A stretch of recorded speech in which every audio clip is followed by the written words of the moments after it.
Blog Talk Radio.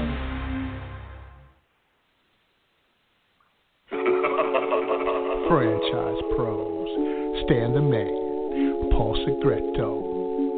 Time to show you the way of franchising today. Hey, do you possess the spirit of an entrepreneur? Wanna lay your business plan down like a rug or a floor? Or maybe you have a dream of opening a chain of delis, or whatever passion lights that pilot light under your belly. Or do you want to start a business, fam, using the proven trademark from another brand? And grow together and expand like a rage of fire, from a single to a multi-unit empire. Well, pay attention to this podcast that you hear and streaming in HD to fine-tune both of your ears. And Stan and Paul lays down the law. Whether you want to be a franchisee or a franchisor, it's all about sustainable growth, the sensible franchising, proven concepts, the smart enterprising. So use your left and right side of your brain and absorb this knowledge here. Franchising today, Badlands, baby. Franchising today, sustainable growth, the sensible franchising. Franchise today, sustainable growth, the sensible franchising. Franchise today, franchise today, franchise today. Yeah. Hello, everyone in the franchise world. My name is Paul Segreto, and this is Franchise Today. Today is Wednesday, April 4th. We're already in the second quarter. We're starting to move strong. We've got some great guests lined up for you this quarter. And joining me back live after a week on the road is my co-host, Stan Friedman, live from Sin City. Stan, how are you? Hey, doing great, Paul. And, you know, what a great thing it is to do, to have to miss a show last week because of something important that I was doing, and then to come back this week with the person who's the reason that I missed the show last week. It's bringing a whole new dimension to bringing a note. You know, I didn't bring a note. I brought the professor.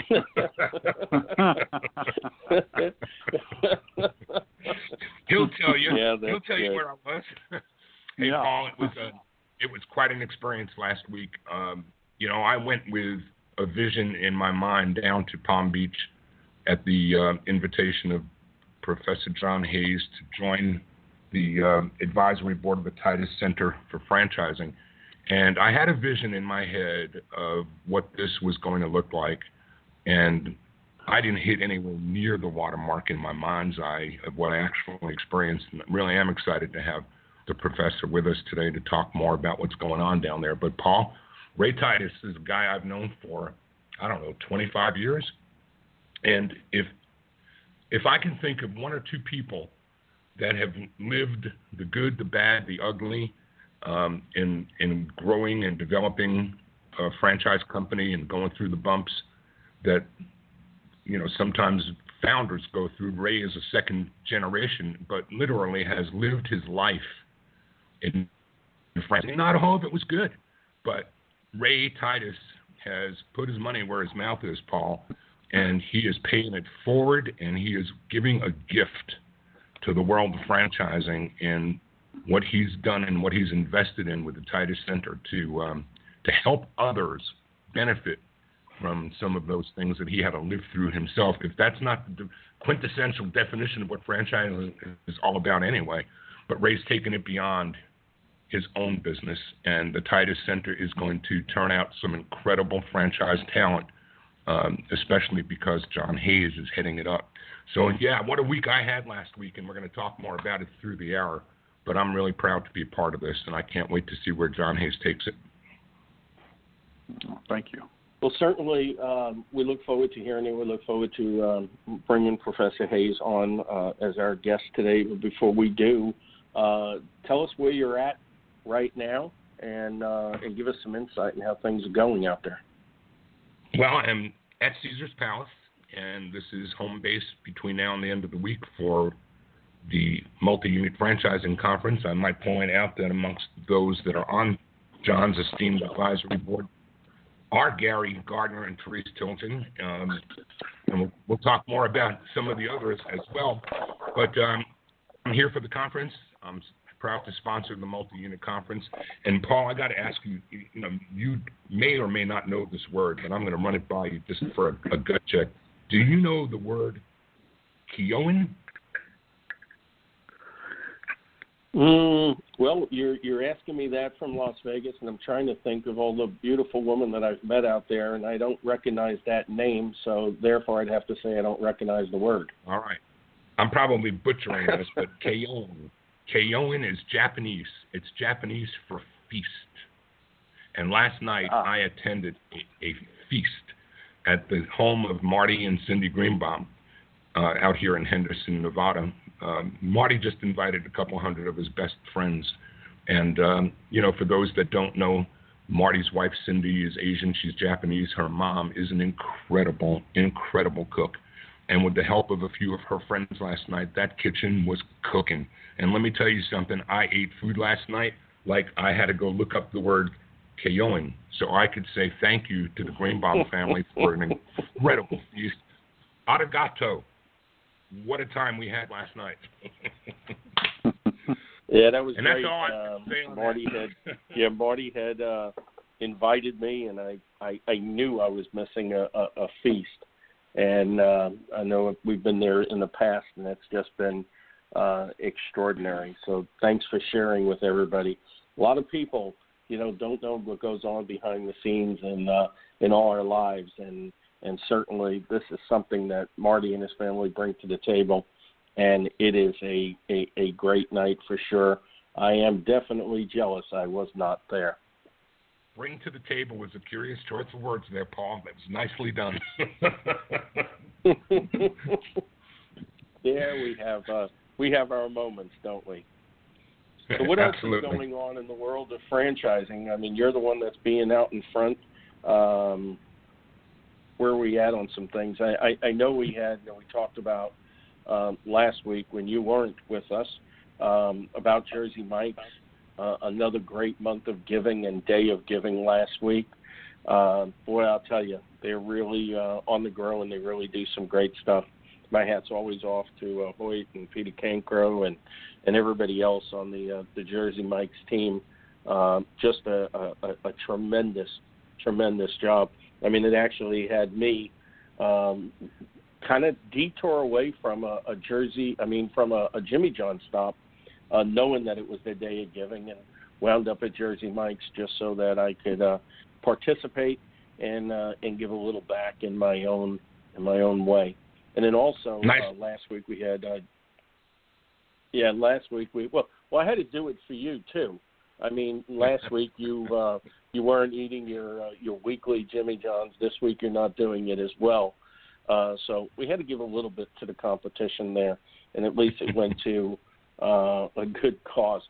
Also, last week we had Jerry Hancock on, the founder of Sub-Zero Ice Cream, which is really an interesting conversation.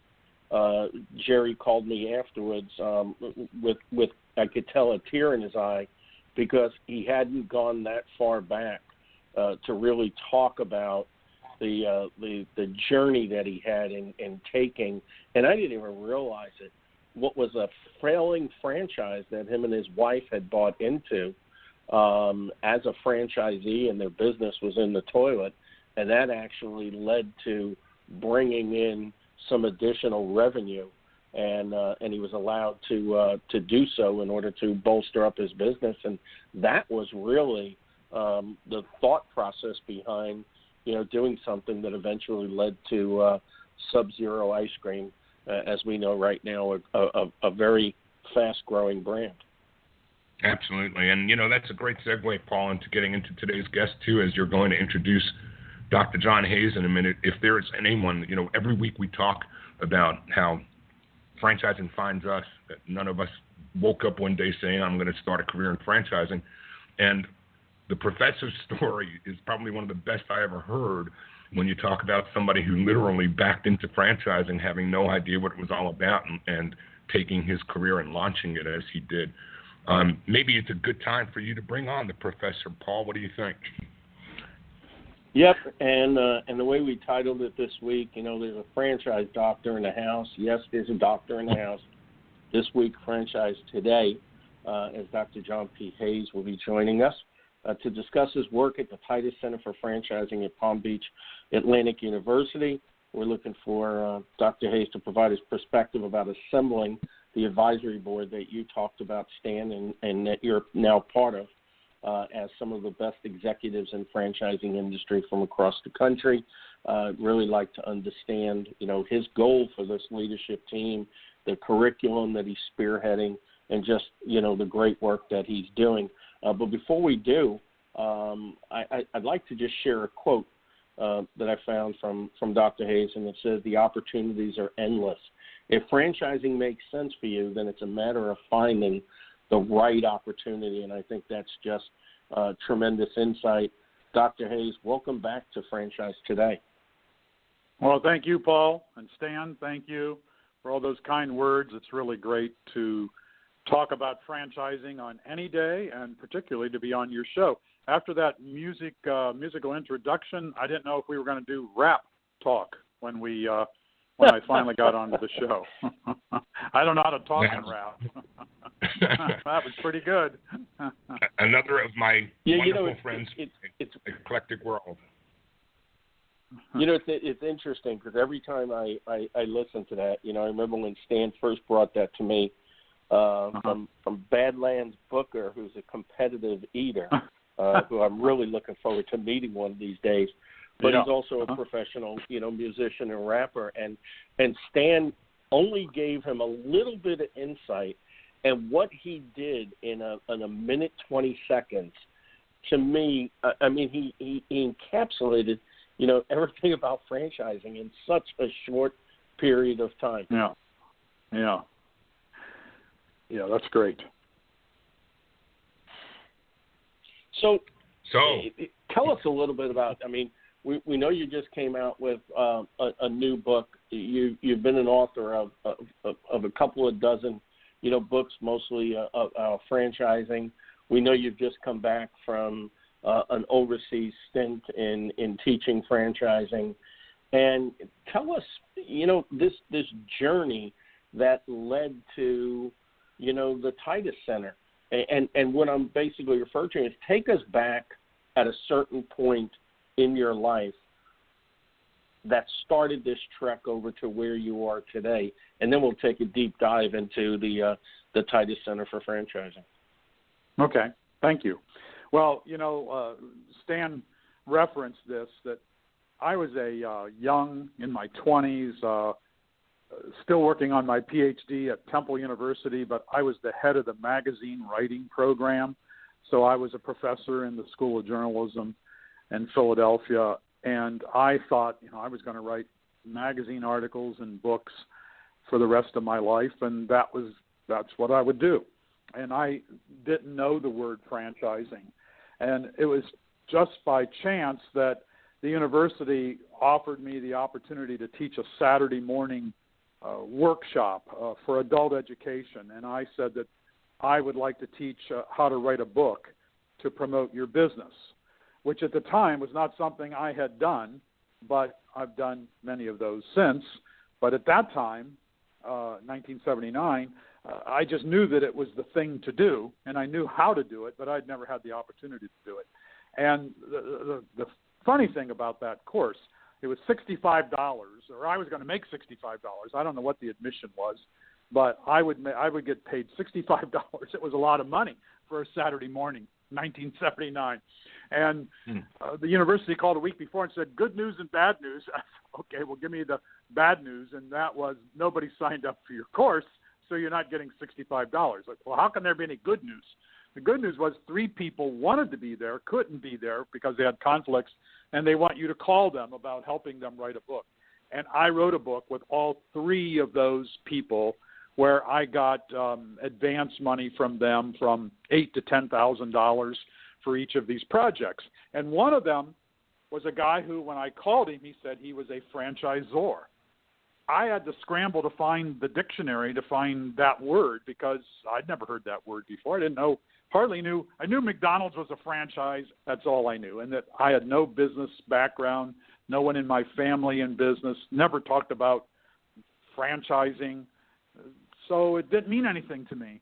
but I eventually wrote the first book about how to buy a franchise, probably in the world, but at least in America, Franchising the Inside Story, which came out in the early 80s. And I wrote that with franchisor John Kinch, who had a cooperative direct mail advertising business. And again, even though it took me 6 months to do the research, I interviewed 100 people with help from IFA at the time, talked to attorneys and franchisors and franchisees and money people. And so I wrote the book, and I was always writing it as, okay, this is just a book. This is one of many that I'm going to do.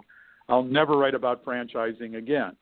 But then after the book came out and I was asked to promote it, the media said that particularly radio and television programs would introduce me as the world authority on franchising.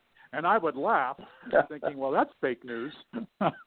That all I knew was what I heard collected through my research from about 100 and many influential people in that book. But I didn't know anything about franchising, never worked for one, never owned one. I could hardly spell the word. I didn't know what it meant 6 months or a year earlier. But once I went on those programs and IFA excerpted the book, and I started getting calls from the franchise community, which was pretty small at the time compared. It's probably twice the size today. There's maybe 2,000 franchise companies in the late 70s, maybe close to 2,000. And they would call and say, could you write an operations manual? Well, yeah, I could. If I knew what it was, I could do it. And, I figured out what it was. I read some. I said, okay, I can do this. Can you write our newsletter? Can you come and speak to our convention? Can you help our franchisees get more publicity in local newspapers? And yes. And, one night playing cards with friends of ours, the guy said to me, you could. He asked what I was doing next week, and I told him my busy schedule, and he said, "You've got a business." I said, "Business?" I didn't even know what a business was. This was like 1985 or so, and I had finished my PhD and left the university because I was only making like $15,000 as an assistant professor of communications. I think they said, well, you're going to be promoted. I was going to make $18,000 with my PhD. But oh, boy. Yeah, right. And I had taken a sabbatical and made $100,000 writing books and articles and doing other consulting work. So I said, well, I'll go back to a university, and this gets to the end of the story, or gets to this part of the story. I will go back to a university when I can afford to be there, when I can afford to teach. It's horrible what most college professors earn. So I could not in the 80s raise my family, take care of my family, have any time off being a college professor. I admire my friends who stuck with it and did it, and they do have great retirement funds. The universities generally do that, and they have a matching fund program, if you can take it. I could never take advantage of it because I needed every dollar that I was earning.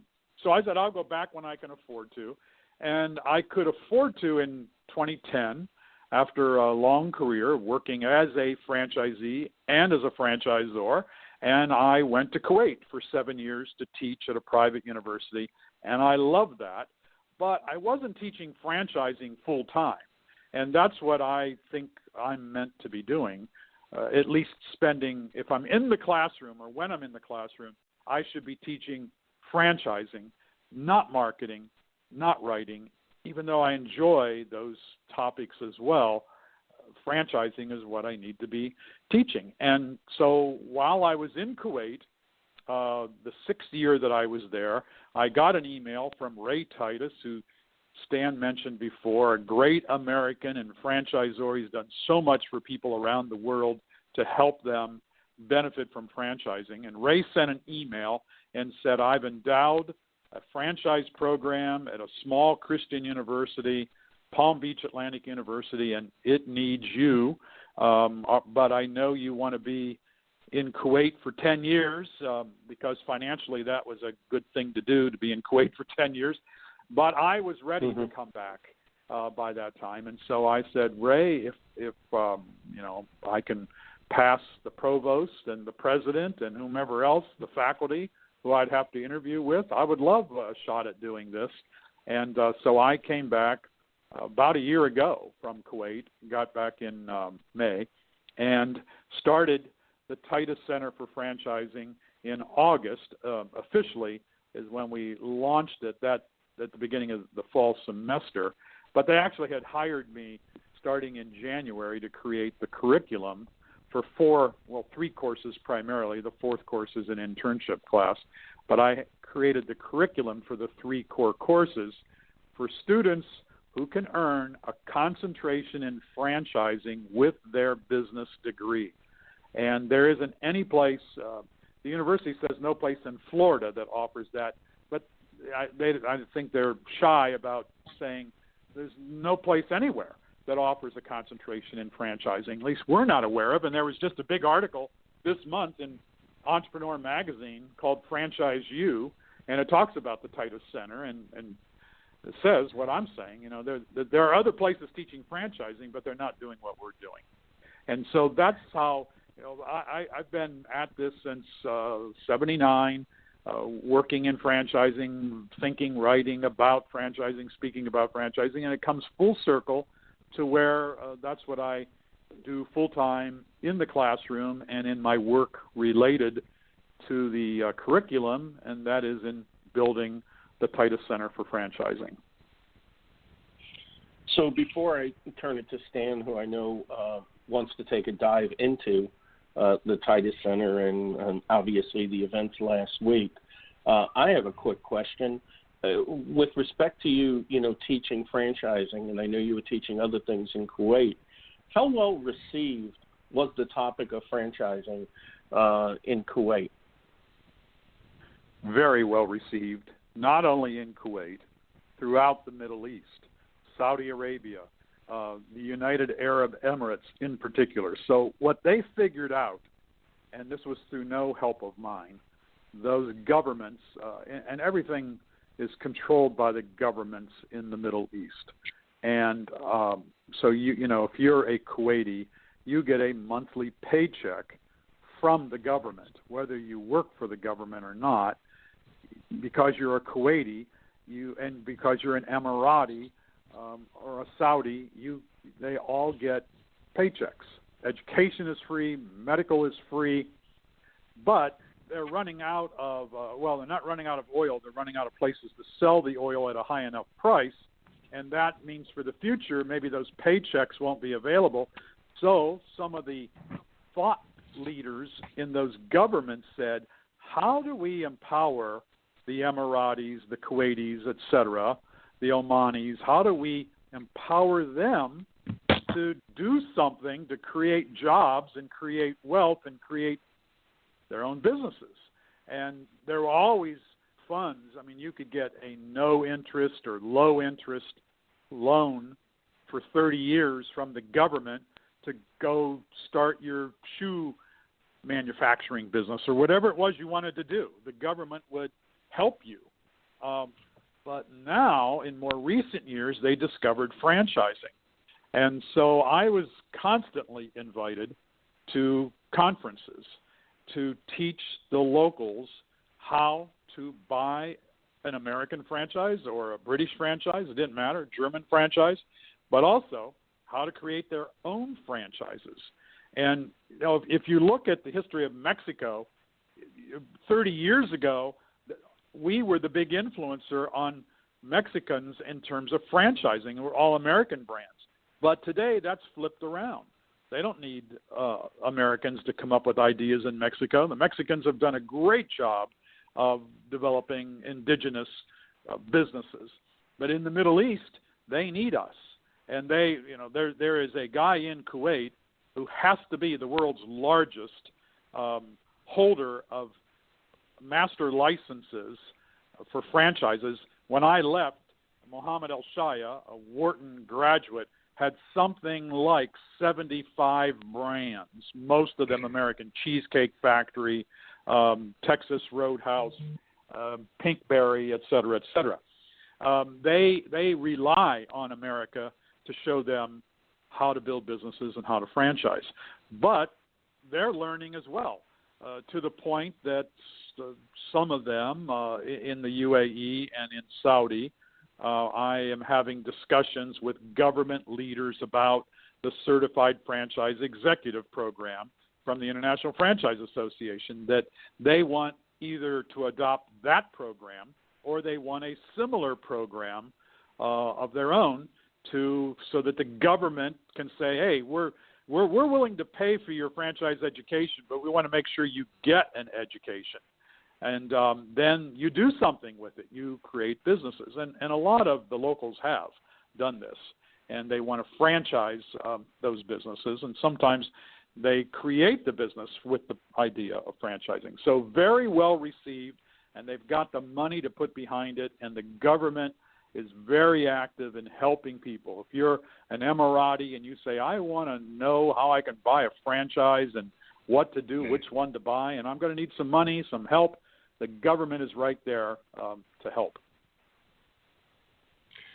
You're listening to Franchise Today, now in our 9th season of podcasting. I'm Stan Friedman, along with my co-host, Paul Segreto, and today we're speaking with the Dean of Franchise Education, Dr. John Hayes, Director of the Titus Center for Franchising, a presidential center of excellence housed within the prestigious Marshall E. Rinker Senior School of Business at Palm Beach Atlantic University in West Palm Beach, Florida. Franchise Today is brought to you by the Franchise Foundry, where Paul and his team bring emerging brands to market and have been doing so for more than 30 years. The Foundry fosters healthy, sustainable growth for their clients, the kind that comes from experience. The Franchise Foundry provides both coaching and consulting, a hybrid approach, delivering more effective solutions for both the franchise or corporate team as well as their franchisees. The Franchise Foundry's team is rich in practical, hands-on experience and expertise with general business management, operational and change management, digital marketing, and of course, franchise recruitment and development. Plus, the Foundry can also assist you with creating roadmaps for potential mergers and acquisitions and provide the guidance needed to navigate them. Learn more about the Franchise Foundry and their expanding list of clients at www.franchisefoundry.com. Franchise Today is also brought to you by FRM Solutions, providing best-in-class CRM and document management software designed specifically for franchising. FRM empowers real-time business intelligence, communications, and collaboration between all members of the franchisor's team and prospective as well as existing franchisees. This enables franchisors to simply and seamlessly track, access, and manage all messages to and from prospective and existing franchisees, including texts. Legal and compliance is also simplified with FRM's document management, and even site visits can be digitally facilitated and scored using FRM. Make today the day you give FRM a look and assure that all of your candidate and franchisee correspondence, including texts, are being permanently tracked and stored in candidate and franchisee records. No excuses, just solutions. FRM Solutions online at www.frmsolutions.com. John, yeah, I can't express enough how impressed I was last week with the assemblage of people that you've put together, and I know your original intent was maybe, be a dozen or 15 people on the advisory board, but I think there was a groundswell of people who wanted to be engaged in this. I think more people probably outreached your way than you did them. Tell us a little bit about how all this came together and what some of the backstage looked like between Ray and you when this first correspondence came your way, and how quickly you've been able to assemble such a massive professionals to bring this all to life. Well, shortly after I got on board here in West Palm Beach, Florida, at Palm Beach Atlantic University, I knew that we needed to develop our own advisory board. And we need the advisory board for their smarts, intelligence, their assistance.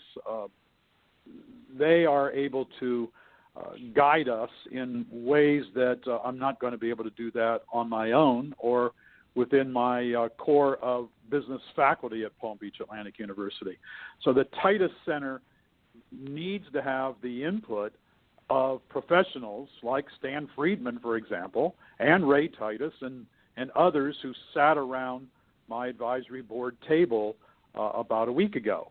And you're right that I thought I could get maybe 8 to 10 or a dozen people to be committed to this, because it's a commitment. You fly from wherever you are into West Palm Beach, and while that's not a bad place to visit, particularly in the wintertime, it's still a commitment. You were away most of last week, Stan. You're away again this week, so I don't take it lightly that everybody who showed up, even the local folks who could drive in from Fort Lauderdale or from right in West Palm Beach, like Ray did, they had to give up a good chunk of time, and in the future they will as well. So I don't take this lightly at all. I am humbled by so many people who actually did seek me out and say, can I be on your board? And I wouldn't have thought to ask them, because I thought, gee, they're way too busy. But we have been able to attract people like Tim Gannon, one of the founders of Outback. I'm sorry. I just got distracted. One of the founders of Outback Steakhouse onto the board. Of course, Ray Titus is there. The International Franchise Association with Mary Heitman. Doug Dwyer, who's one of the younger sons of Don Dwyer, who founded the Dwyer Group, and Doug owns now himself. It's not part of the Dwyer Group anymore, but he owns Dreammaker Bath and Kitchen. So many people who we were able to assemble. Sandler Training is represented on the board, and I just looked at that group and thought, wow, how was this possible to bring in 40 luminaries in franchising to sit around our table and to help us build the Titus Center? And Ray was thrilled. His expectations were similar to mine. We'll get 8 to 10 people, maybe most of them Ray would know, or half of them would come because of Ray, and some of that happened, but a whole lot more than that happened as well. So that was a great outpouring of, I guess, mutual admiration is a good way to describe that, and I'm humbled by it and so thrilled that we have these people working in our behalf. It was a thrill for me to see so many of my friends around the table, and you've called out several, but Bill Edwards, Madison Job from Wingstop, Tom Portese, Jerry Henley, Tony Valley, Ken Hutchison. It was like being at an IFA convention. It really, really was. Yeah. And so the work that's going to be done, I want to talk about 2 prongs that I want you to express to the audience, John, because what I came out of that meeting with was excitement and enthusiasm for a young generation of people that are going to come up through the coursework that are enrolled in the university. And you can talk about how that number has already begun to spin and grow. But 2, we're going to be providing education and information to existing franchises. And with the help of MFV, there are going to be extensions of programming at the university or in South Florida, maybe attached to Franchise Expo South. So we're not only going to grow a young new generation of educated franchise professionals, but we're going to be rendering some help and assistance to existing franchisors too, aren't we? Absolutely, yes. That's a big part of our mission here. We want to empower people, whether they're college-age students or they're already professionals in a business that has nothing to do with franchising, but they'd like to franchise it, as well as professionals who are working in franchise companies but want to advance up the ranks, and they need more education. So the Titus Center is a hub of excellence for that education at every level. I learned of an expression that's something I hadn't heard until you talked about it last week. The words were endowed professor. Talk about that. How rare is that? Well, within universities, there are frequently endowed chairs that are filled by professors who generally have spent a career in their discipline and mastering the subject matter. And so the university will go out and look for that professor to bring in and to hold that chair, so to speak. But as you go from university to university, there may be no endowed chairs because no one has endowed a chair. We're very fortunate at this small university, which sits right here on the Intracoastal and is in downtown West Palm Beach. What a beautiful place to spend 4 years or more of your college education. You can spend more if you want to come and get a graduate degree as well. This is a beautiful setting, but 4,000 students. So you wouldn't expect. I think I was the third endowed chair, the third professor to receive an endowed chair. I think either the third or the fourth, but we have another one coming. Well, that's unusual for this size of a university.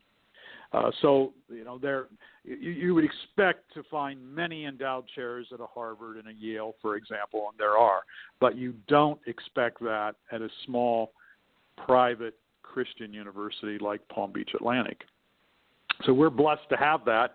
We have the endowed chair because Ray Titus, a couple of springs ago, in working with the university, and one of his sons is a graduate of the university, and Ray Titus was talking to Bill Fleming, the president of the university, about things that they could do in common. And one of Ray's challenges as a franchisor, and it's true for every franchisor, where do I find talent? And not only where do I find talent to hire in my company, but where do I find people who know anything about franchising? And let's put aside whether they want to buy a franchise. We're talking about people who want to work in the marketing and on the management side and on the sales side and on the training side. Where do I find those people who have a franchise education? Well, pretty much no place. There are a few other universities teaching a course or two on franchising, and one in Michigan with a major in franchising, but they're not producing enough students, and they were not here in Florida, where Ray wanted to recruit young folks. And he wanted to recruit them because we get at Palm Beach Atlantic a quality student here from around, not just from Florida, but from around the country. So Ray was willing to put up the money to say, okay, I'll provide money for a chair in franchising to have a professor come in and begin a program where college students learn about franchising. And so they exit 4 years later with a bachelor's degree in marketing, but they have a concentration in franchising. Well, Ray's going to hire that person. But not only Ray wants to hire that individual, there were 40 people sitting around the table at that advisory board. Half of them are folks, franchisors or franchisees or suppliers who need a marketing graduate who knows about franchising. So that's how this came about, and that's what the endowed chair is about. And I am blessed to be sitting in this endowed chair at Palm Beach Atlantic. Well, I couldn't think of a better person, quite frankly, John, than you to sit in that chair. So, Thank you. I mean, that's a genuine thought there. From the outside looking in, because I wasn't there last week, and I'm listening to you talk about, a course with a concentration in franchising. And first, I mean, who wouldn't want to be in West Palm Beach if my alternative was Michigan? I'm sure there are parts of Michigan that are beautiful, but not in the wintertime. But that being said, explain a little bit about what the progression is through the curriculum of the basics to where they end up. And I hear you said, marketing with a concentration in franchising. But of course, as we know, there's so many different aspects of franchising. I know over the years, people have kind of deflected the notion that, well, you can't have a major in franchising because it's really management, it's really operations, it's really marketing, it's now IT, it's all of that, combined. So give us some insight as to what the 4-year progression would be, where they start, and what they know when they come out. Sure. Well, we do not have a major or a minor in franchising, and not because we think, it's just marketing or management, as many business schools think. But that's like going to a general physician when you need a heart specialist, or a brain specialist, because franchising, and I don't know, this is difficult. I'm speaking to the choir, but people who aren't familiar with what happens in a franchise or never worked in one or operated one as the CEO, they don't know there are many things that occur within the marketing department of a franchise company that are specific to franchising.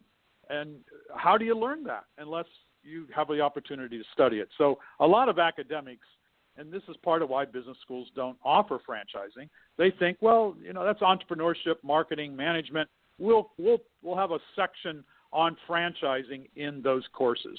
Well, that's great. At least they do that. But many don't even do that because and who teaches it? I mean, when you're you're the entrepreneurship professor, we now want you to teach a course in franchising. Well, there's a big debate as to whether entrepreneurs are any good as franchisees, for example. Do franchisors really want the entrepreneur as a franchisee? Generally, the answer is no, particularly if they're extreme entrepreneurs. But what our students get is a solid education in business, whether it's finance, accounting, marketing, or management. And right now, our marketing and our management majors, but the other two, accounting and finance, are asking about this as well. Marketing and management majors are able to concentrate in franchising. 12 of their credit hours will be in franchising. That's 4 courses. One of them is an internship at a franchise company. And, of course, they're going to get a great education going out and working with whether it's United Franchise Group or one of their franchisees or TBC Corporation, which is on our board. There's 5 brands in the automotive industry. Big O Tires is one of their big brands. So if they go to work at their headquarters, they're going to get a great education. We have Sloan's Ice Cream, which is a small, new franchise company, only started in the last few years, and they are offering an internship program. So we have food and non-food franchise businesses that are already offering, companies that are already offering internships for us. And some of our suppliers want to offer internships to our students as well, and they're not all in West Palm Beach. They're starting to spread out across the country. The other 3 courses are the core courses. So they begin with Principles of Franchising. And this is an overview, a freshman level, sophomore level course where you're getting an introduction, the A to Z's of franchising. What is it? What's it all about? How is it regulated? How is it different? If you have a degree in marketing, how does that work? Where is that applicable in franchising or in franchise businesses? And management, the same thing. So they get a great A to Z introduction to franchising, including how to buy one and how to start one, at least the basics. I bring in lawyers, franchisors, franchisees, money lenders, come into the classroom to talk about all the various components that we know exist in franchising. That course alone, many students would love that course across America, but they're not going to get it other than at Palm Beach Atlantic University. Then they move into the franchise case studies. It's called Franchise Creative Ventures. But most of the course is built on true case studies, but we change the facts because for privacy purposes, we change names and we use a fake company. I've had a local attorney who's on my advisory board as well, who came in and presented 2 cases to my students that were real cases, but of course he changed all the details. And knowing that these are real, we're not making this up, this is what happens in franchising that does not happen in other kinds of business. And then I have other franchisors and franchisee specialists who will come in and present their case. So students are then given a case in writing, or it's presented to them orally, and then they meet in teams, and sometimes they have to do the work individually. How are you going to solve this problem? And they don't solve problems as lawyers or as bankers, because that's not what they're studying. They're solving, usually these cases are marketing and management related. And so they have an opportunity to solve the case. But then we also have the opportunity for the lawyer who presented the case to come and talk about how it actually was resolved by the company. Or the franchisor, Ray Titus, spoke to this class last week before the advisory board meeting. And Ray can come in and say, here's the case, here were the options, here's what I did.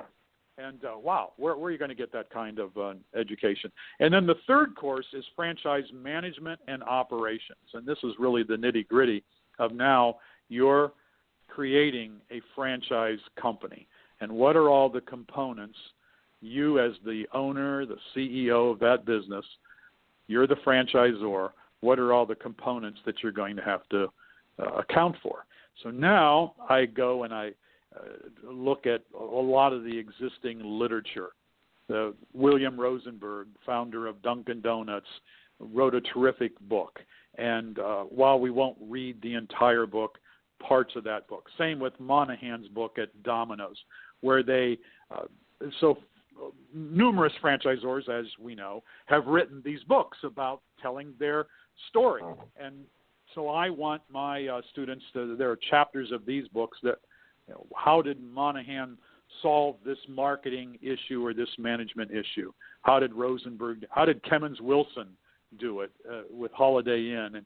And in Kemmons' case, I don't think there is a Kemmons Wilson book, but I interviewed Kemmons Wilson when he was 85 years old and have great stories from him about when he was 85, he still owned 50 businesses. They weren't all franchised. But so I have a wealth of information that I teach the students. And, of course, I was a franchisor. I was the CEO of HomeVestors and on the board at Dwyer Group and on the board at HomeVestors. So I have that background. But then again, I tap in to the community. So I need the president of a franchise company. Well, I got them on my board. They're available to come and speak. And so those are the courses that they complete. When they do that, they earn the concentration. It's very, very, very interesting and fascinating. I'm thinking here, to myself, wow, I wish I had, access to that, early on in my 35-year career in franchising, because it definitely was a lot of, trial and error. But it also made me start to think about, wow, there's a lot of people in franchising today that would benefit from this type of information sharing and education. I mean, it's just, phenomenal. Do you ever see it going beyond, a 4-year program and maybe offered to individuals that are not looking to, matriculate through a formal education program? Yes, two things going on there. And then I want to remember, at some point I wanted to talk about 12 amazing franchise opportunities. Not that I don't love talking about the Titus Center, but I want to make sure that I do that as well if we have that opportunity. But because of the advisory board, because of the article in Entrepreneur this month, because of some of the conversations I've had with advisory board members and with the IFA,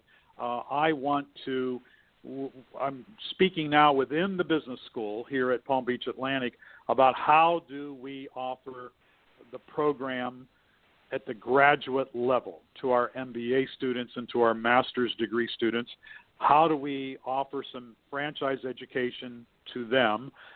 Some of them are requesting it. I am going to teach a summer course, special topics in marketing, that will be about franchising to the graduate program. So, and those courses will most likely be taught online as well, because there's great demand for that, which makes it possible for a student living anywhere in the world to enroll in our and our master's level courses.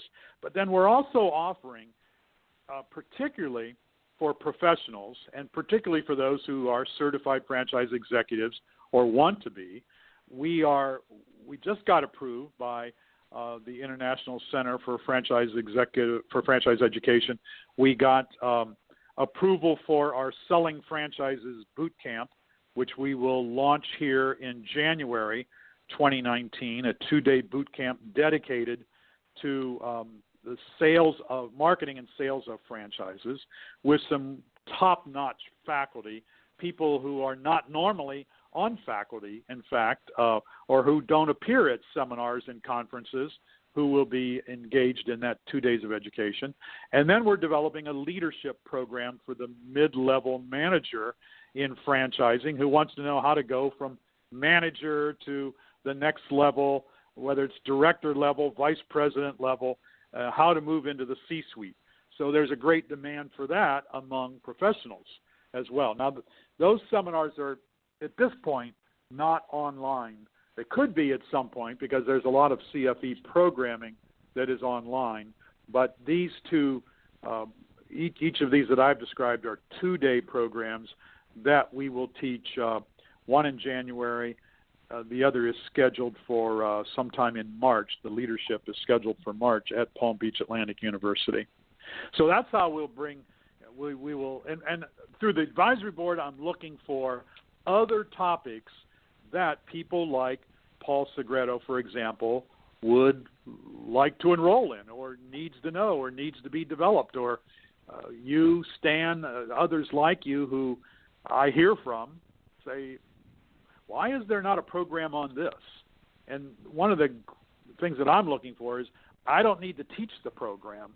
I want to orchestrate it and bring in the pros in those disciplines. There are lots of issues, the joint employer issue. I think IFA probably has that pretty well covered, but I still, in the last week since our advisory board meeting, 2 of the advisory board members said, why don't we have a session on joint employer issues? Okay, well, we could if there's demand for it. That's what I need to know.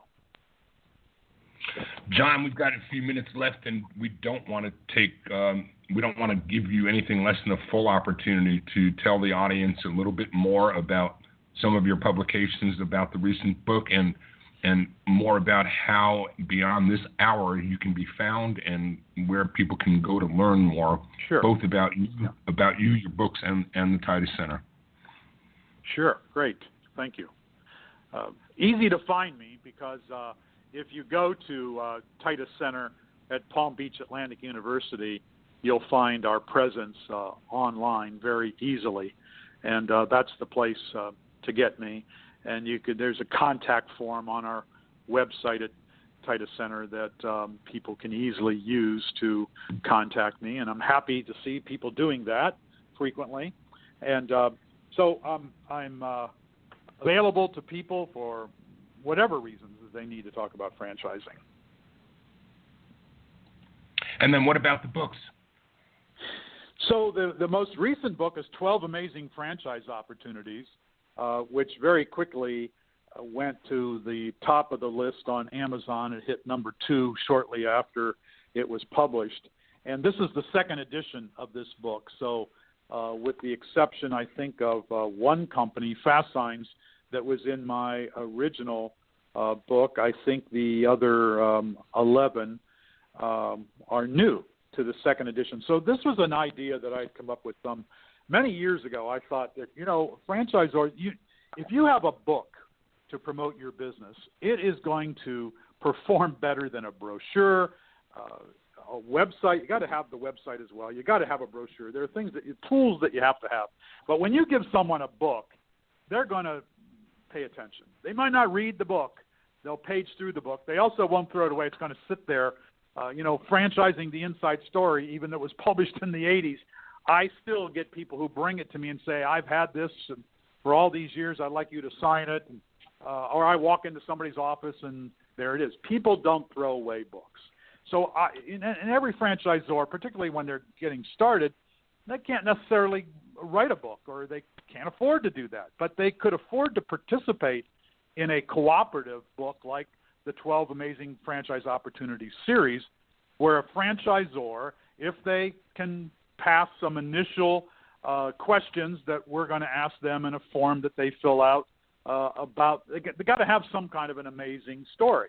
And everybody does to an extent, but it's got to be a legitimate, amazing story, and particularly one that I would want to have represented in the book.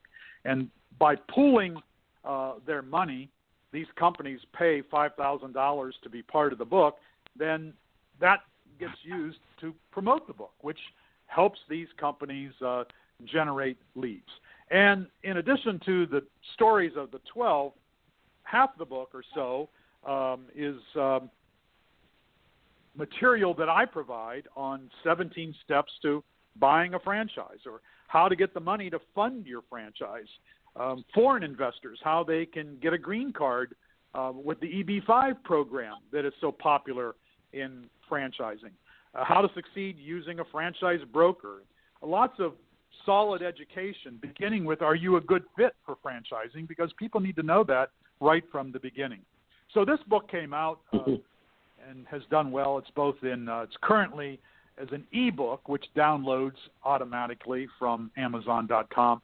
It's also a paperback. It'll soon be out as an audiobook. And this is where people can learn about Camp Bow Wow, which there are so many reasons why Camp Bow Wow is an amazing story. Or Espresso Delight, which is built out in Australia and now coming to the United States. Usually it's the other way around. Well, I think that's an amazing story that they've done so well. Office Pride is in Florida, and Restoration One, and lime painting. That young man, a college student, needed a way to pay for his college, created a business that he's turned into a franchise at lime painting, now based in Colorado. And, you know, there are 12 of these stories that I think people will find entertaining and may say, hey, I think I might be interested in that, and that's what they do. Then they directly contact the franchisor for more information, and that's how it works. So it's been a great vehicle for franchisors and for people who want to buy a franchise. John, I wish we had another hour, but we don't. I can't thank you enough for everything that you're doing and for carving out an hour to share with our audience more about you, your books, and the wonderful work you're doing down in South Florida and for franchising in general. John Hayes, thank you so much for being with us today on Franchise Today. Thank you, Stan. Thank you, Paul. It was my pleasure. Thank you. Absolutely. Absolutely, Stan. Wow, chock full of information. You know, certainly we could spend another couple of hours with the likes of Dr. Hayes, without a doubt. Just, you know, tremendous information. I mean, you know, it's some of what, you know, we've scratched the surface with, as you mentioned at the beginning of the show. This is our 9th year on Franchise Today, and I often think of the many aspiring franchisors that have come to us over the years and said, you know, thanks for, you know, providing a platform for all these people to share information, because that's what we use to, you know, learn about franchising. That's what we used actually to help start our franchise.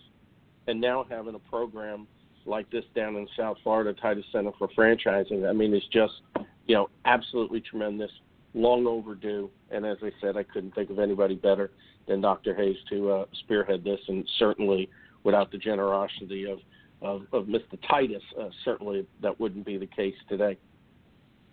Dittos to all of that, Paul. Yep. Until next week, my name is Paul Segreto, wishing you the best, the very best, and is exemplified today in this great, great thing we call franchising. Franchise Today is out. Franchise Pros, Stan the Man, Paul Segreto. Time to show you the way of franchising today. Hey, do you possess the spirit of an entrepreneur? Or lay your business plan down like a rug or a floor? Or maybe you have a dream of opening a chain of delis, or whatever passion lights that pilot light under your belly. Or do you want to start a business, fam, using the proven trademark from another brand? And grow together and expand like a rage of fire. from a single to a multi-unit empire. Well, pay attention to this podcast that you hear is streaming in HD, so fine-tune both of your ears. And Stan Paul lays down the law. Whether you want to be a franchisee or a franchisor, it's all about sustainable growth, the sensible franchising, proving concepts and smart enterprising. So use your left and right side of your brain and absorb this knowledge here. Franchising today, Badlands, baby. Franchising today, sustainable growth, the sensible franchising. Franchise today, sustainable growth, the sensible franchising. Franchise today, franchising today, franchising today, yeah.